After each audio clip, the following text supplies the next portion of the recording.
जय हिंद दोस्तों, स्वागत करते हैं आप सभी को आपके अपने यूट्यूब चैनल में।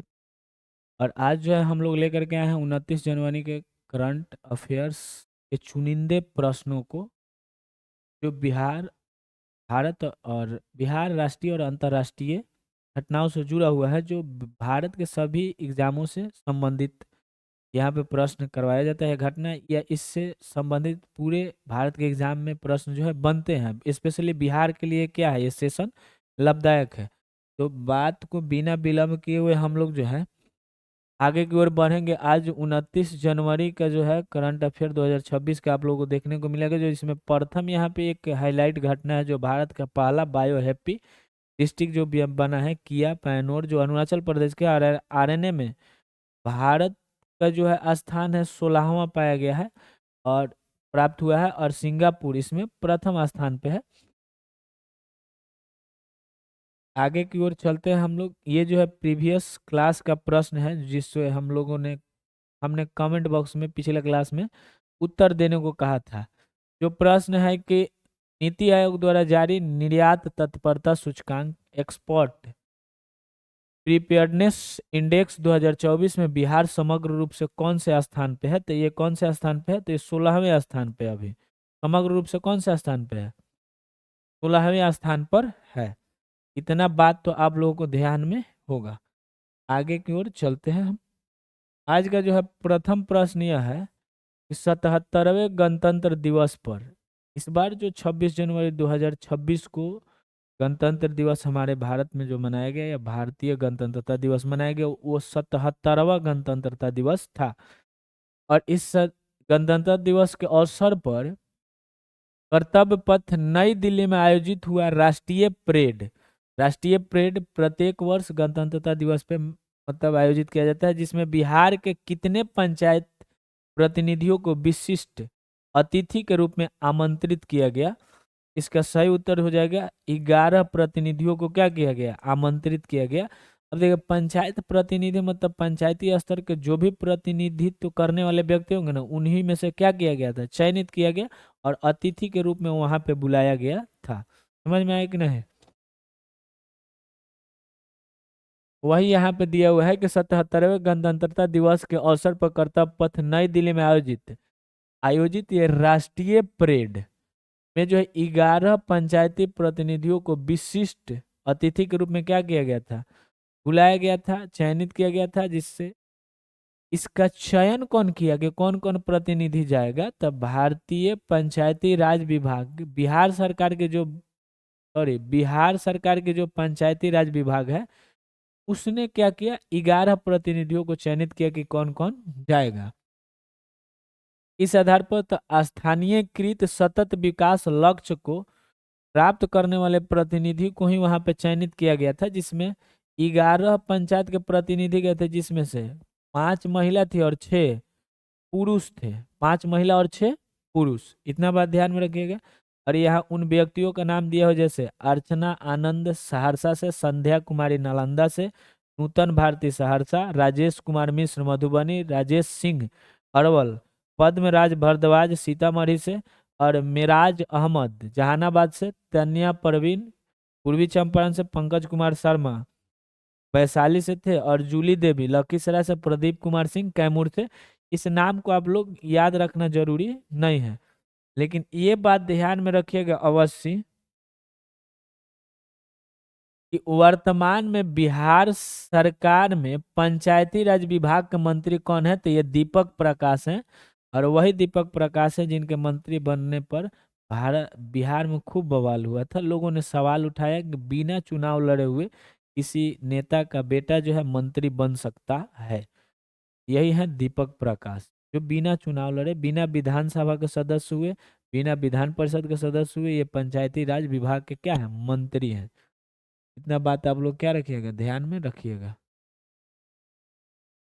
अब यहाँ पे देखिए, 26 जनवरी 26 जनवरी को 77वें गणतंत्र दिवस 2026 के परेड में भारतीय सेना का पशु दस्त पहली बार प्रदर्शित किया गया। पशु दस्त जो है, क्वेश्चन पूछेगा कि पशु दस्त जो है पहली बार प्रदर्शन जो करवाया गया वो किसके द्वारा करवाया गया, तो भारतीय सेना के द्वारा करवाया गया।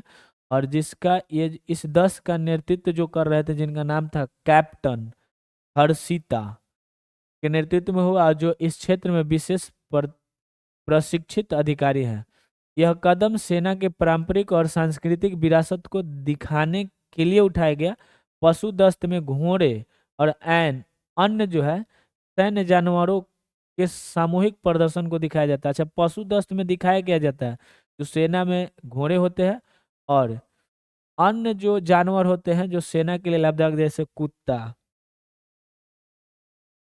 उनका जो है सामूहिक प्रदर्शन करवाया गया। वैसे उनको तो बहुत अधिक ट्रेंड किया जाता है। और ये जो है कैप्टन हर्षिता, ये इसमें क्या है, प्रशिक्षित एक अधिकारी है। गणतंत्रता दिवस परेड भारत, पहली बार जो गणतंत्रता दिवस मनाया गया 26 जनवरी 1950 को, पहला गणतंत्रता दिवस। तो परेड नई दिल्ली में ही हुआ था, लेकिन इरविन स्टेडियम, जिसका नाम अभी बदल करके मेजर ध्यानचंद स्टेडियम कर दिया गया है, में हुई थी। इरविन स्टेडियम में हुआ था। इस यह इरविन जो था एक भारत का वायसराय था, उसी के नाम पर इस स्टेडियम का नाम रखा गया था, जिसका नाम बाद में बदल करके मेजर ध्यानचंद स्टेडियम कर दिया गया, उसी में किया गया था। और उस समय झंडा फहराने वाले थे उस समय के तत्कालीन राष्ट्रपति, जिनका नाम था राजेंद्र प्रसाद। और उस समय भी इंडोनेशिया के राष्ट्रपति सुकर्नो मुख्य अतिथि के रूप में आए थे। और 2025 में भी मुख्य अतिथि के रूप में आए थे। और इंडोनेशिया के प्रबोव सुबियांतो जो राष्ट्रपति है, उनको बुलाया गया था। समझ में आया कि नहीं, 2025 में। ये याद रखना है क्योंकि ये बहुत ज्यादा क्या है, आवश्यक है। और इस बार 2026 में किन्हें बुलाया गया है, यहाँ पे दिखाई दे रहा होगा, यहाँ 2026 में तो उर्सुला वान डेर लेन एवं एंटोनियो कोस्टा को बुलाया गया है, जो यूरोपीय आयोग की क्या है, अध्यक्ष है। कौन, ये लेन। और यहाँ पे देखिए यूरोपीय परिषद के अध्यक्ष कौन है, ये एंटोनियो कोस्टा, इनको बुलाया गया है। इतना न बड़का नाम है दोनों के कि याद रख लीजिएगा आप लोग। अब यहाँ देखिए गणतंत्र दिवस 2026 छब्बीस के मुख्य अतिथि के रूप में यूरोपीय संघ के 2 शीर्ष नेताओं को बुलाया गया, जिसमें उर्सुला वॉन डेर लेन जो यूरोपीय आयोग के अध्यक्ष है, और एंटोनियो कोस्टा जो यूरोपीय परिषद के अध्यक्ष हैं, को भारत ने आमंत्रित किया, वो आए भी।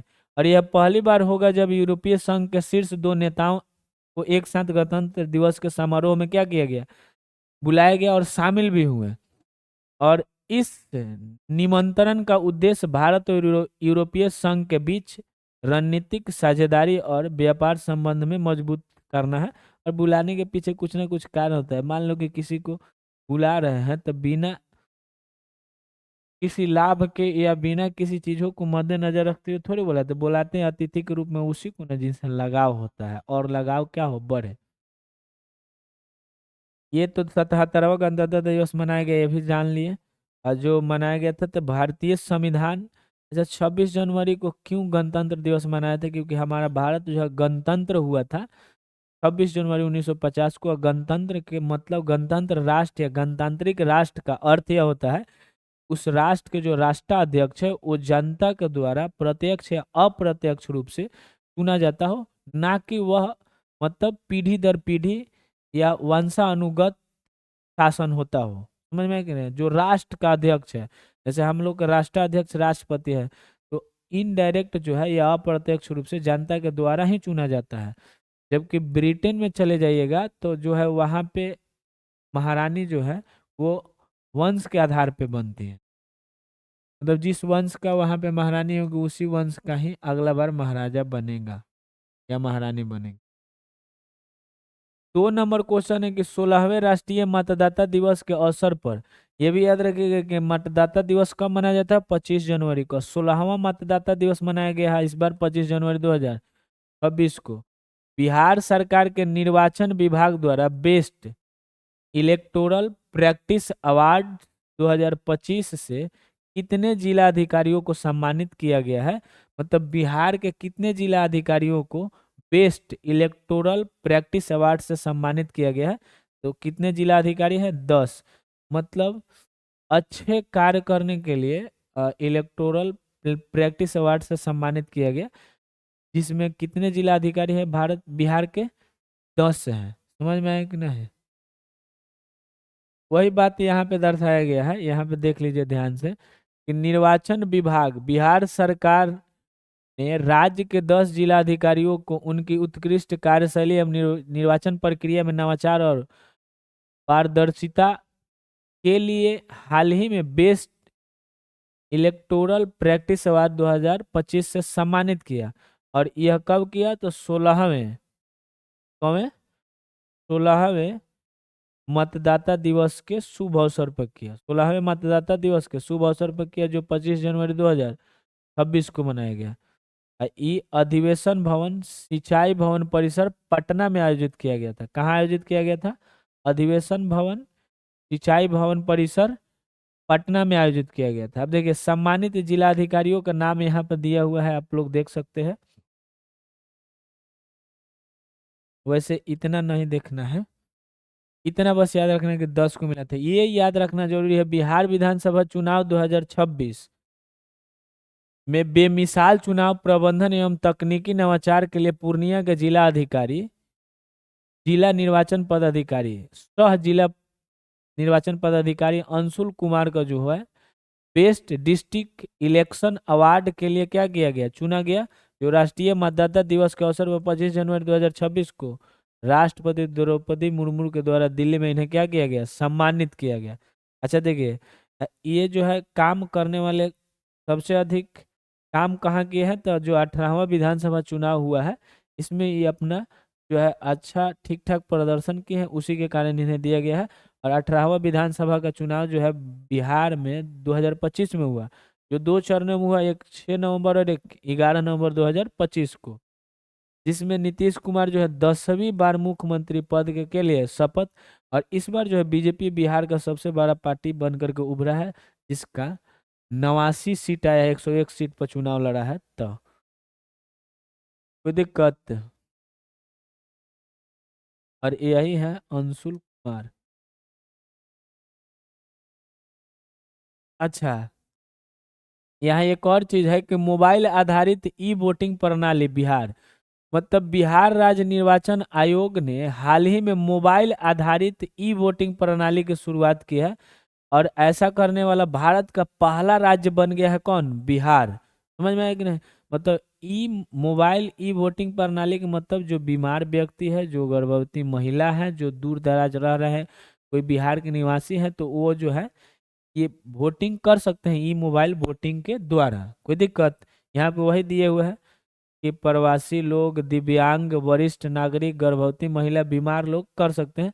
इसमें 2 मोबाइल ऐप होता है, एक ई वोटिंग SECBHR, और दूसरा जो होता है जो CDEC centre for development of advance computing द्वारा, तथा दूसरा एक अन्य ऐप जिसे बिहार राज्य निर्वाचन आयोग द्वारा विकसित किया गया है, उसके द्वारा। अब देखिए यहाँ 3-4 प्रश्न जो है बहुत महत्वपूर्ण है कि बिहार राज्य निर्वाचन आयोग का गठन या स्थापना कब हुआ था? तो 1994 में बिहार राज्य निर्वाचन आयोग का गठन कब हुआ था? 1994 में। बिहार में सबसे पहले नगर निगम पटना में वर्ष 1952। बिहार में जो पहला नगर निगम था वो कौन सा नगर निगम था? तो पटना। इसका स्थापना कब हुआ था? 1952। तो बिहार का प्रथम नगर निगम पटना नगर निगम है, इसका स्थापना 1952 में हुआ था। ये भी याद रखिएगा कि बिहार में नगर निकाय की जो चुनाव करवाने का जिम्मेवारी है वो राज्य निर्वाचन आयोग का है, ना कि भारतीय निर्वाचन आयोग का है। समझ में आया कि नहीं? इलेक्शन कमीशन ऑफ इंडिया नहीं, इलेक्शन कमीशन ऑफ बिहार। कोई दिक्कत? जो पंचायती राज का चुनाव होता है वो बिहार राज्य निर्वाचन आयोग करवाते हैं। कोई दिक्कत नहीं ना? तो इतना बात को आप लोग ध्यान में रखिएगा। 3 नंबर क्वेश्चन यह है कि वर्ष 2026 में भारत सरकार ने ईरान में बढ़ते तनाव के बाद अपने नागरिक एवं विद्यार्थियों को वापस स्वदेश लाने के लिए कौन सा ऑपरेशन चलाया? तो स्वदेश लाने के लिए स्वदेश से ऑपरेशन ही चलाया है। जैसा दरअसल यह है कि ईरान और इजराइल के बीच में जो है युद्ध का जो है माहौल बना हुआ है, जिसके कारण ईरान में रहने वाले जो भी हमारे देश के वासी हैं, नागरिक हैं, और या विद्यार्थी जो है वहाँ पे मेडिकल के पढ़ाई लिखाई करने के लिए गए हैं, मतलब पढ़ने लिखने के लिए गए हैं, तैयारी करने के लिए, कोर्स करने के लिए, उनको अपने देश में लाने के लिए कौन सा ऑपरेशन चलाया गया है? तो ऑपरेशन स्वदेश। समझ में आया कि नहीं?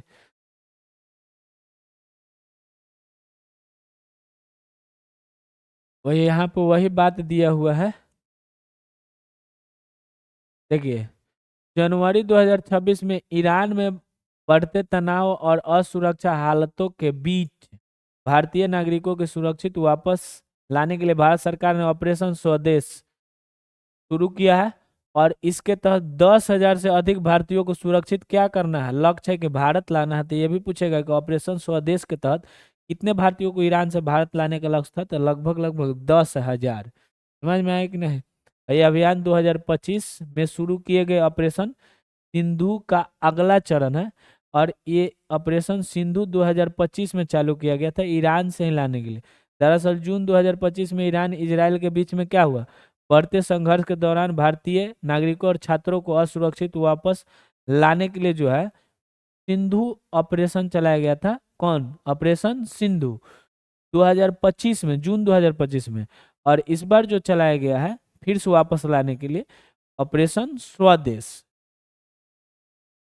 ये क्वेश्चन पूछेगा। इस विशेष निकासी अभियान के तहत जून 2025 में सैकड़ों भारतीय छात्रों एवं नागरिकों को ईरान से आर्मेनिया के रास्ता कहाँ लाया गया था? भारत।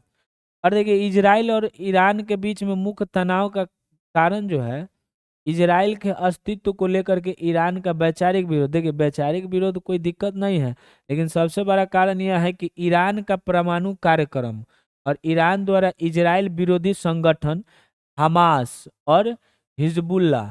तो हिजबुल्ला और हमास जो है यह इजराइल विरोधी एक क्या है? संगठन है। समझ में आया कि नहीं? जो वो बोलता है कि आतंकवादी संगठन है, और इसे जो है थी हमास और हिजबुल्ला को संगठन को सपोर्ट कौन करता है? ईरान। और जबकि यह इजराइल विरोधी है। इसी के कारण इन लोगों के बीचों में अधिक से अधिक विद्रोह और अधिक बढ़ गया है। समझे कि नहीं समझे? यहाँ पे दिए हुए ऑपरेशन सिंधु, ऑपरेशन सिंधु यहाँ पे दिखाई दे रहा होगा। ऑपरेशन सिंधु 2025 में चलाया गया था ईरान से 110 मेडिकल छात्रों की सुरक्षित निकासी के लिए। समझ में आया कि नहीं? यहाँ जो ऑपरेशन स्वदेश 2024 में ऑपरेशन इंद्रावती चलाया गया था, जो कैरेबियाई देश हैती में फंसे भारतीयों को निकालने के लिए चलाया गया था। अच्छा, कितना दुख के बात है कि सारा का सारा लोग दूसरे देश में जाकर फंस ही जाते हैं। अच्छा, यहाँ तालिबान के बारे में दिए हुए है कि तालिबान जो है एक इस्लामिक राजनीतिक क्या है? धार्मिक गुट है। जो अमेरिका ने अफगानिस्तान से अपनी सेना हटाई तो 2021 में ही जो है अफगानिस्तान के राजधानी काबुल पर कब्जा करके लोकतांत्रिक सरकार को विघटित कर दिया। अपने क्या चलाने लगा? सरकार चलाने लगा। ये तो बहुत अच्छा बात है। बहुत अच्छा बात, कुछ दूसरा देश पर कब्जा कर लेना। जुलाई 2025 में सबसे कठिन काम यह है कि रूस जो है इसको जुलाई 2025 में रूस ने तालिबान सरकार को औपचारिक मान्यता दे दिया। बोला कि ना, ठीक है, तुम्हारा सरकार रहेगा, तुम्हारा ही है। लेकिन तालिबानियों से यह मतलब रूस ने ए, अधिकारों का सुधार के लिए अपील किया कि वहां के महिलाओं और अल्पसंख्यकों को कुछ न कुछ अधिकार दिया जाए, आरक्षण की भी बात की। समझ में आया कि नहीं? अब देखो, जब 2021 में, अगस्त 2021 में यहाँ पर अफगानिस्तान पर तालिबान ने कब्जा किया, तो वहां से फंसे भारतीयों को निकालने के लिए भारत सरकार ने एक ऑपरेशन चलाया था जिसका नाम था ऑपरेशन देव शक्ति। जिसका नाम क्या था? ऑपरेशन देव शक्ति, जो 2021 में चला है। क्वेश्चन पूछेगा कि अफगानिस्तान पर, मतलब अफगानिस्तान पे ये जो है तालिबानियों ने कब्जा कब किया था? तो 2021 में किया। समझ में आया कि नहीं? यहाँ पे दिया भी गया है। और देखो, सबसे ज्यादा ये जो है एक चीज के लिए अभी न्यूज में था पिछले वर्ष कि इस्लामिक शरिया कानून, मतलब इस्लाम धर्म का जो कानून होता है उसे शरिया कहते हैं, के तहत शतरंज को जुए जैसा करार देते हुए अफगानिस्तान में तालिबान सरकार ने मई 2025 में क्या कर दिया, प्रतिबंध लगा दिया। और तालिबान का मानना है कि यह खेल धार्मिक रूप से क्या है, अनुचित है, और इसे अस्थायी रूप से हराम घोषित किया गया है। और बोला कि ये जो कच्चे है शतरंज खेलना, ये क्या है, हमारे धर्म के लिए हराम है। समझ में है कि नहीं। साबित करते हुए यह धार्मिक अ, प्रथाओं को रखते हुए इसे क्या कर दिया, बंद करवा दिया है। बड़ी डेंजर है सभी से।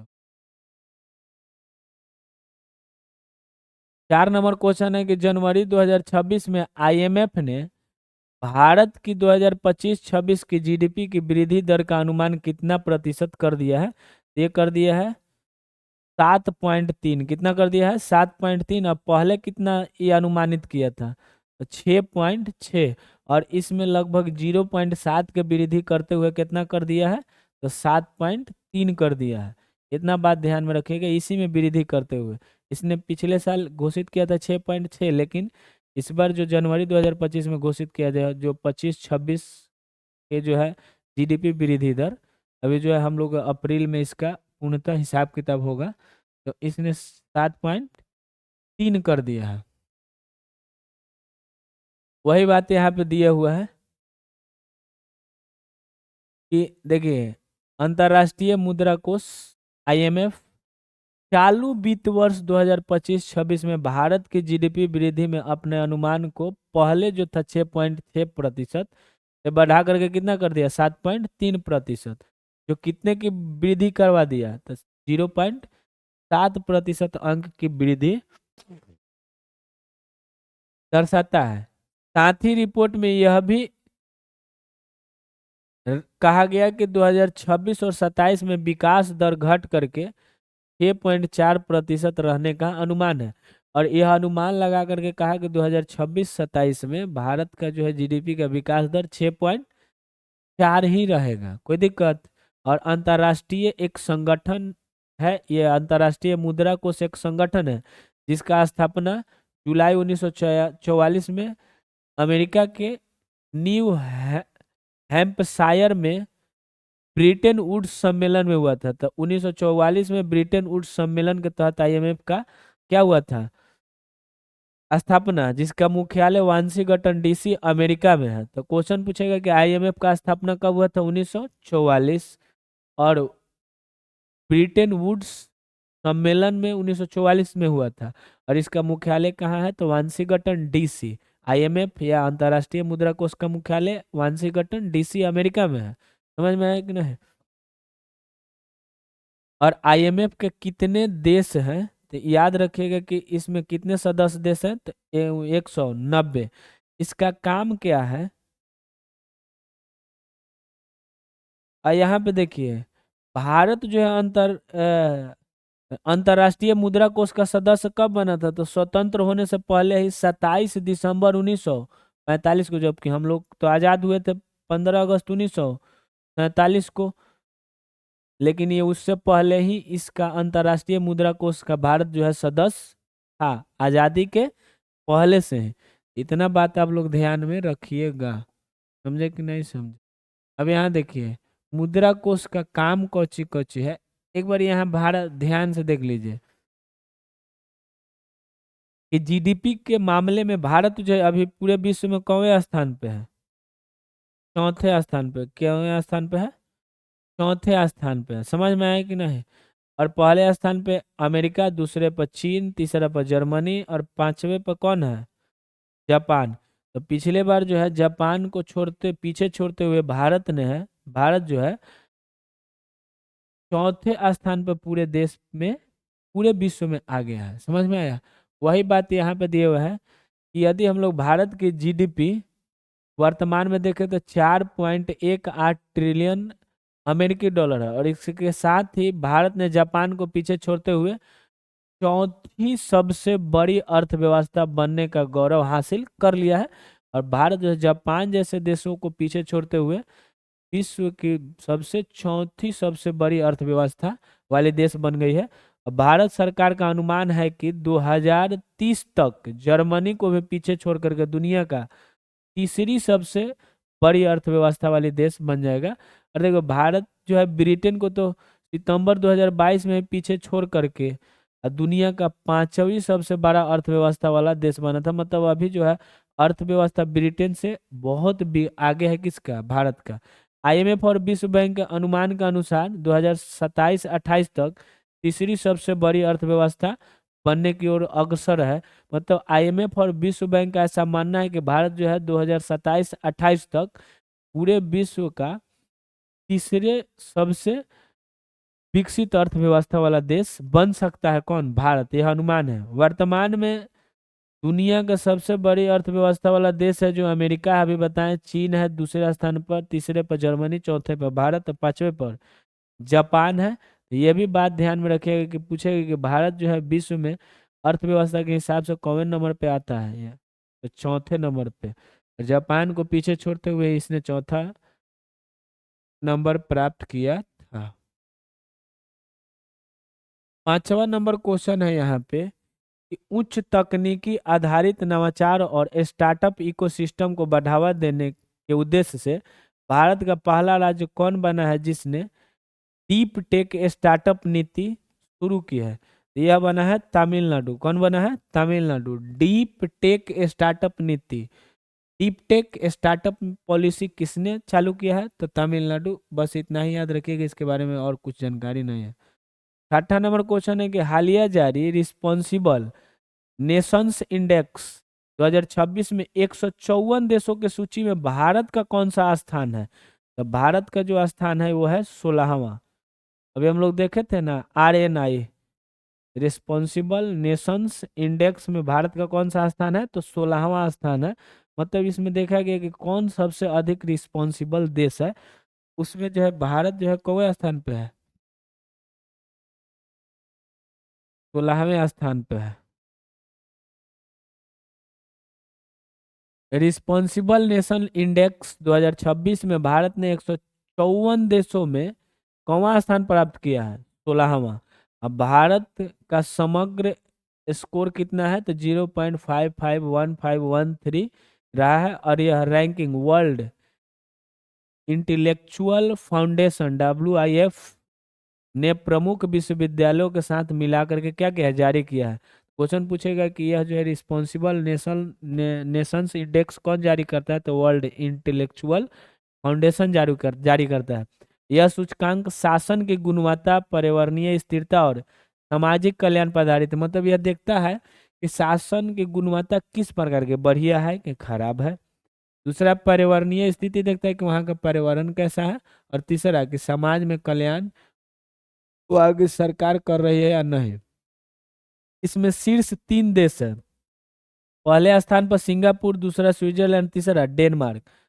Singapore, Switzerland, Denmark. Singapore, Switzerland और डेनमार्क किसमें, RNI रिस्पॉन्सिबल नेशंस इंडेक्स में।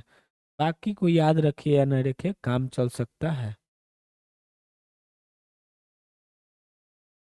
यहाँ देखिए 7 नंबर क्वेश्चन, ब्रैड हेजहोग की नई प्रजाति भारत में हाल ही में पहली बार निम्न में से कहाँ खोजी गई है। तो यह खोजी गई है जम्मू कश्मीर का राजौरी पूंछ क्षेत्र में, जम्मू कश्मीर के राजौरी पूंछ क्षेत्र में। और ये हेजहोग है क्या